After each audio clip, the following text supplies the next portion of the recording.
बात तो हम सब करते हैं, लेकिन नारी शक्ति को कई बार हम लोग इग्नोर भी कर देते हैं।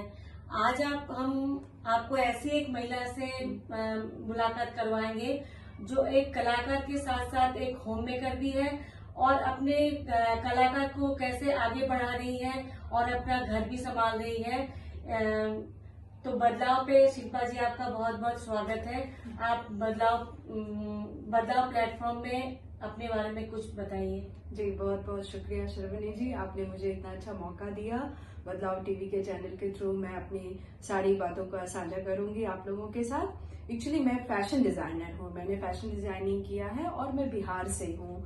और बिहार के होने की वजह से जब हम जब अपना प्रोजेक्ट बनाते हैं तो कई स्टेट का आर्ट क्राफ्ट के बारे में हमें डिजाइनिंग में बताया जाता है। तो मेरा रुझान हमेशा से मधुबनी पेंटिंग की तरफ था, क्योंकि फैमिली में बहुत लोग ये पेंटिंग करते थे, मेरे रिलेटिव वगैरह। फिर जब हमें पता चला कि मधुबनी पेंटिंग का वैल्यू जितना इंडिया में नहीं है, उससे ज्यादा इसे foreign buyers specially France German के लोग ज्यादा इस पेंटिंग को पसंद करते हैं और वो इसके लिए कई गुना पैसे दे करके वो हमारे आर्ट को अपने शहर की ओर अपने देश में ले जाते हैं। तो मुझे बहुत अच्छा लगा। फिर मैं धीरे धीरे पेंटिंग करने लग गई।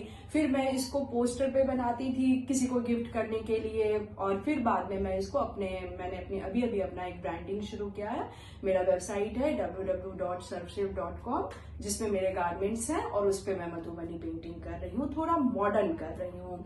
क्योंकि कई बार हमारे पास ऐसे कस्टमर आते हैं जो इसको थोड़ा फैंसी लुक में उनकी चाहत होती कि कुछ ये फैंसी लुक में मिले, ब्राइट कलर्स में मिले।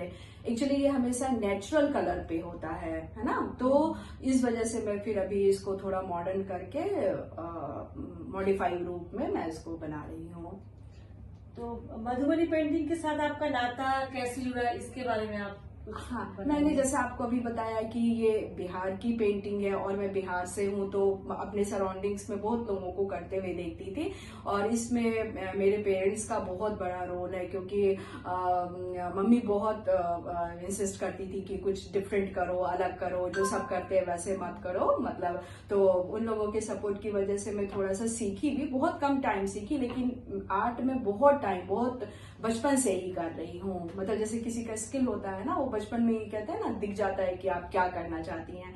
तो मैं एनटीपीसी कॉलोनी से हूँ, तो मेरे वहाँ पे आते थे कई टीचर वगैरह सिखाने, तो मैं थोड़ा पेंटिंग सीखी। फिर मैं फैशन डिजाइनिंग की, और जब मैं फैशन डिजाइनिंग की तो मैं मधुबनी को मेन अपना वो में ज्यादा रुझान देते हुए मैं उसमें ज्यादा एक्सपर्टीज कर रही हूँ, कहने का मतलब ये है। शिल्पा जी, आपने इस मधुबनी पेंटिंग के हुनर को आप कारोबार में कैसे शामिल किए और आपके हस्बैंड ने और आपके बच्चे ने इसमें आपका कितना साथ दिया, इसके बारे में देखिए, जब कभी भी कोई डिजाइनर अपने लिए काम करता है तो वो कोई ना कोई स्टेट को रिप्रेजेंट करता है। तो मान लीजिए कोई डिजाइनर कहीं का ना भी हो, तो राजस्थान एक अच्छा खासा गढ़ है जहाँ पे आपको सारा टेक्निक है, टाई एंड डाई है, बहुत कुछ है वहां पे। तो मेरे मन में हमेशा से ये था कि जैसे मैं बिहार से हूँ, तो क्यों ना मैं अपने बिहार के पेंटिंग को, बिहार के फैब्रिक को प्रमोट करूँ। ऑटोमेटिकली आपके मन में आता है ना कि आप जहाँ से आपकी बिलोंगिंग है, आप उन चीजों को लेकर के कुछ नया करें ऐसे। और मेरे हस्बैंड तो मेरा बहुत सपोर्ट करते हैं। एक्चुअली वो भी फैशन डिजाइनर हैं, तो उनका बहुत ज्यादा मेरे काम में हेल्प मिल जाता है। और बच्चा भी अब मेरा थोड़ा, मेरा बेटा है, वो अब बड़ा हो चुका है, वो अपना केयर कर सकता है, तो वो भी मुझे बहुत सपोर्ट करता है। मतलब अब ये नहीं है कि मैं घर पे ही रहूं और मैं उसका केयर ही करूं। कई बार वो मैनेज करता है चीजों को, क्योंकि मेरा जो वर्क प्लेस है वो है दिल्ली में है, शाहपुर जाट में। तो मुझे हमेशा वहां ट्रेवल करना होता है। तो ये जब हम नोएडा से एनसीआर से जब उतनी दूर जाते हैं तो ओब्वियसली ट्रेवलिंग में टाइम लगता है, लेकिन सब चीज मैनेज हो जाता है। अभी तक तो ठीक है। शिल्पा जी, कई बार महिलाएं ना संकोच करती है जो हम आगे कैसे बढ़े। कुछ उनके अंदर हुनर भी रहता है लेकिन उसको आगे प्रमोट नहीं करना चाहती है। हाँ। तो उन लोगों के बारे में आप बताइए जो अपने काम को कैसे आगे बढ़ाएं। हाँ बिल्कुल। देखिए बहुत सारी लेडीज, मैं हमेशा ये कहती हूँ कि बहुत टैलेंटेड होती हैं, मतलब कुछ ना कुछ तो सब करती हैं। इनफैक्ट यदि आप अपने बच्चे का भी केयर कर रही हैं, उनको अच्छे से आप सारा टाइम उसका पढ़ाई से लेके सब चीज देख रही, तो ये भी अपने आप में एक आर्ट ही है, मतलब है ना। तो मैं यही कहना चाहूंगी कि कभी भी ना, मेरा ये मानना है, मतलब मैं इस फिलॉसफी पे पूरा फॉलो करती हूँ कि कभी भी टाइम आके आपको नहीं बोलेगा कि आइए और मुझे यूज कीजिए। आपको ये 24 आवर्स में ही आपको टाइम निकालना पड़ता है। जो भी आपका इंटरेस्ट का चीज है, आप सिंगिंग कीजिए, ड्राइंग कीजिए, जो भी, मतलब किसी को डांस में लाइकिंग है, तो हर एक इंसान में कुछ ना कुछ तो क्वालिटी होता है और वक्त कभी खत्म नहीं होता। कभी ये नहीं होता कि अब हम नहीं कर सकते, जब जागो तब सवेरा। आप किसी भी एज में हैं, आप अपने आप को खुद चेक कीजिए कि मुझे क्या आता है या मैं क्या सीख सकती हूँ, क्या कर सकती हूँ। आप बहुत बेहतर कर सकती हैं उसमें।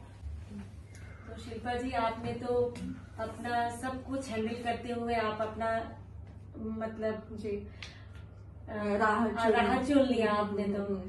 तो आपके पीछे जो महिलाएं जो कुछ हाँ। नहीं कर पा रही है, जी, जी। तो उनको आप क्या मदद करना चाहती हैं? देखिए, मैं यही कहना चाहूंगी कि बार बार मैं आप लोगों को बता रही हूँ कि आप अपने हुनर को पहचानिए। आपके अंदर क्या है, मतलब आप क्या कर सकती हैं, आपको क्या अच्छा लगता है। कभी आप अपनी आवाज को सुनिए, मतलब है ना। और फिर आप जैसे आप घर में फैमिली में हैं, आप अपनी फैमिली मेंबर्स, आपके हस्बैंड हैं या जो भी आपको इस चीज में सपोर्ट कर रहे हैं, तो उनके साथ उनकी मदद लेते हुए आप इस रास्ते पे आगे आइए, मतलब थोड़ा है ना।